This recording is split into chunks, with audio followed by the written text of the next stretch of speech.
Fulltime Islam, don't forget to subscribe.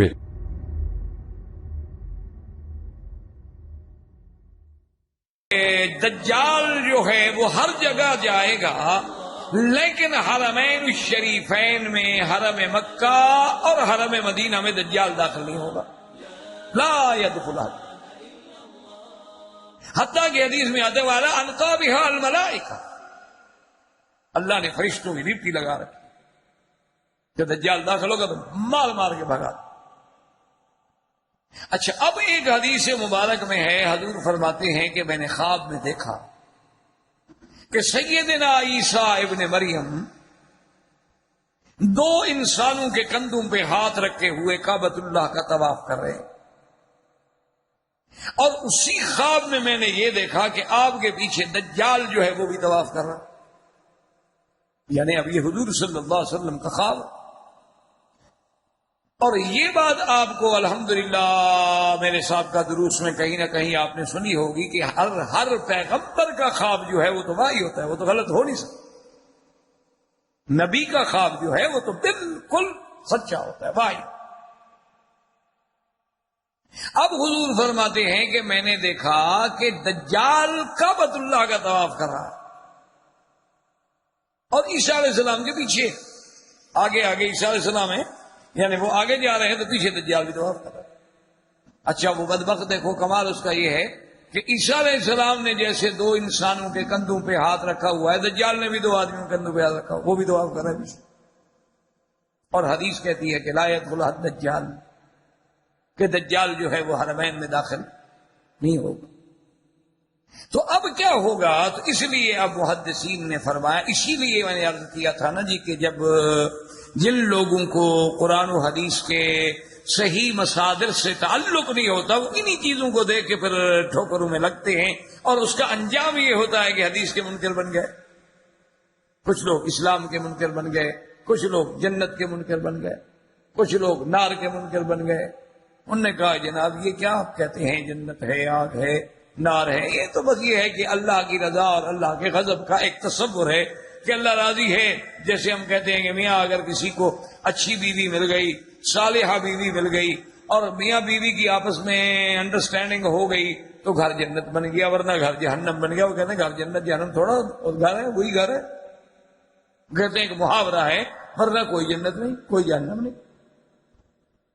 اسی طرح بڑے بڑے لوگوں کو ٹھوکر لگی، انہوں نے کہا کہ ابراہیم علیہ السلام کو آگ میں ڈالا گیا اور آگ جو تھی وہ ٹھنڈی ہو گئی، اور آگ کے اندر ابراہیم علیہ السلام بیٹھے۔ انہوں نے کہا جی یہ بات ہے ایسے خام خواہ کے لیے۔ انہوں نے کہا کہ یہ دھوکہ ہے، آگ کا معنی تھا کہ ابراہیم علیہ السلام ایک فتنے میں مبتلا ہو گئے دشمنوں کے، جیسے ہم کہتے ہیں کہ یار اس بندے نے تو ایسی شرارت کی ہے نا، آگ لگا کہ فلاں بندے نے جناب ایسی بات کی ہے جناب، اللہ معاف کرے یار، کوئی ایسا فتنہ ہے کہ اس کی باتوں سے تو بس آگ بھڑک اٹھتی، حالانکہ کوئی آگ تو نہیں ہوتی۔ کیوں؟ انہوں نے کہا کہ جناب یہ کیسے ہو سکتا ہے کہ آگ کی صفت ہے جلانا، ہر چیز اپنی خاصیت کیسے بدل سکتی؟ تو اس لیے لوگ ٹھوکروں میں پڑ گئے، اور بڑے بڑے لوگ، چھوٹے چھوٹے نہیں، بڑے بڑے لوگ اور بڑے قداور لوگ، بڑے بڑے علماء جنہوں نے قرآن کی تفسیریں لکھی ہیں وہ خود راستے سے ہٹ گئے۔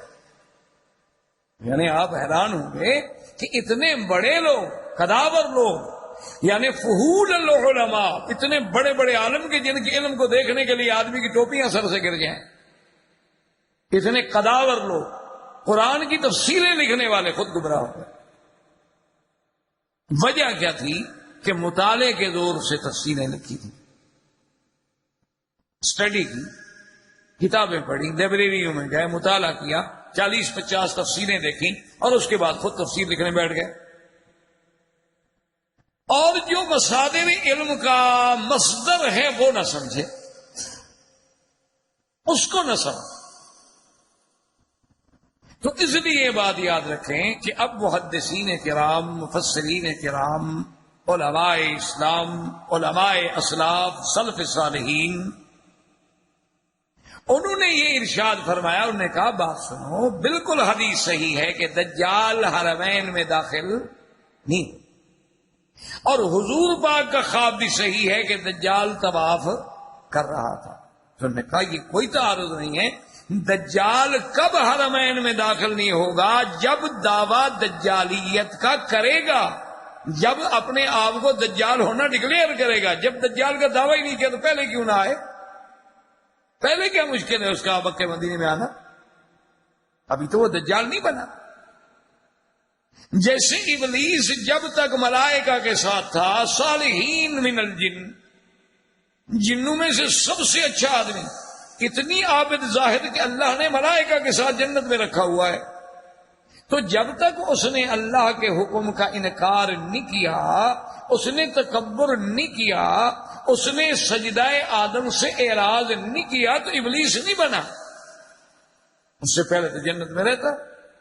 اسی لیے اگر دجال پہلے آ جائے، مکے میں رہے، مدینے میں رہے، کوئی بات نہیں، کوئی مشکل نہیں۔ اسی لیے بعض صحابہ کو تو یہ بھی گمان گزرا کہ ابن سیاد جو ہے وہ دجال ہے، کیونکہ اس کی عادات، اس کی شکل، اس کی صورت، اس کی باتیں ملتی جلتی تھی، تو صحابہ، بڑے بڑے صحابہ جو تھے وہ بیچارے شک میں مبتلا ہو گئے کہ کہیں یہی ابن سیاد جو یہی دجال تو نہیں۔ اس لیے ہمیشہ یاد رکھیں، اب میری بات کو سمجھیں گے تو انشاءاللہ آسانی ہو جائے گی کہ جب تک دجال نہیں بنے گا تو وہ Full Time Islam, don't forget to subscribe.